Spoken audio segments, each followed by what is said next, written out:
There's this statement that just cuts right to the bone. Some children don't get a childhood. It's so simple, but wow, it says so much. And it's really the heart of what we're going to explore today. And right away, let's be super clear about something. This isn't a story about a choice. It's not like they were in some kind of rush to grow up and leave their toys behind.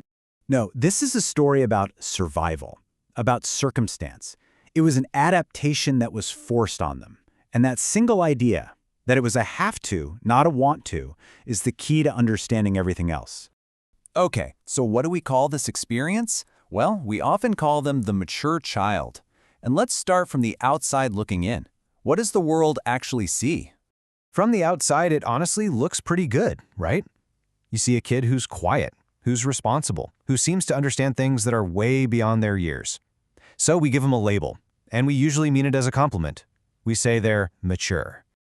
And here's where it all turns. That label, that perceived strength, it's hiding a pretty heavy burden.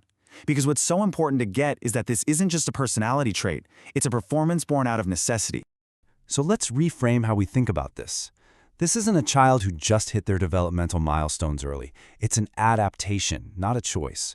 It's all about how these critical survival skills get built way, way too soon. And the core skill they develop is something we can call early emotional awareness. It's like having a superpower you never asked for. The ability to walk into a room and instantly feel the emotional temperature, to read faces and tones in a split second, all in an effort to keep things calm. This is a skill you learn in the trenches, not in a classroom. And this is exactly what their early education looked like. While other kids were learning their ABCs, these children were getting a PhD in noticing tension. They became experts at reading people, and their unspoken #1 job was just trying to keep the peace. So what happens when a kid has to play that part day in and day out? Well, the survival strategy doesn't just stay a strategy. It hardens into an identity. It becomes who they think they are. And they end up carrying these heavy roles. They become the strong one, the one who can handle anything. They become the understanding one, the one who always finds a way to excuse other people's behavior. And maybe the biggest one of all, they become the one who causes no problems, because adding their own needs into the mix just feels impossible. This really shows the massive gap between what people see and what's really happening. On the outside, you see the strong one, the understanding one. But on the inside, what they're doing is constantly reading the room, constantly working to keep things calm. And all the while, there's a younger part of them that's just trying to catch up.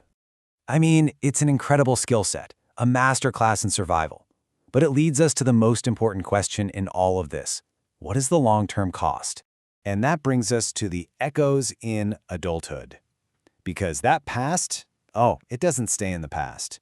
It shows up, often in really confusing and painful ways right here in the present.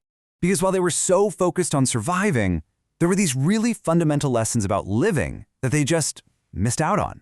Simple things, like how to actually rest without feeling guilty, how to depend on someone and trust that it's okay, and maybe the biggest one, how to even know what you're feeling, let alone say it out loud. So what does this look like in their adult lives? Well, they overthink, constantly. They're always scanning for danger. In relationships, they struggle to really open up because being vulnerable was never safe. And they carry this deep, heavy feeling of being responsible for everyone else's emotions. And this might be the hardest part. These patterns were built so early, they just run on autopilot. So the person feeling all this often has no idea why they're so anxious or why they can't relax. They just feel like something is wrong with them. But this is the most powerful reframing we can possibly offer. It's not a weakness. It's not a character flaw. It's a survival pattern that was built at exactly the right time to get them through. It just never got an update. Which brings us to the path forward. And it doesn't start with trying to fix your behavior. It starts with something much deeper. It starts with learning to feel safe. That's the first, most essential step. And this just says it all. There is a huge difference between knowing how to survive and knowing how to feel safe. You can be an absolute expert at managing chaos, but a total beginner at experiencing peace. And that's really the final thought to leave you with. The journey isn't about fixing yourself. It's about understanding yourself. It starts with that profound light bulb moment, realizing the skills that got you here aren't the same skills you need to move forward. Healing starts right there when you realize that.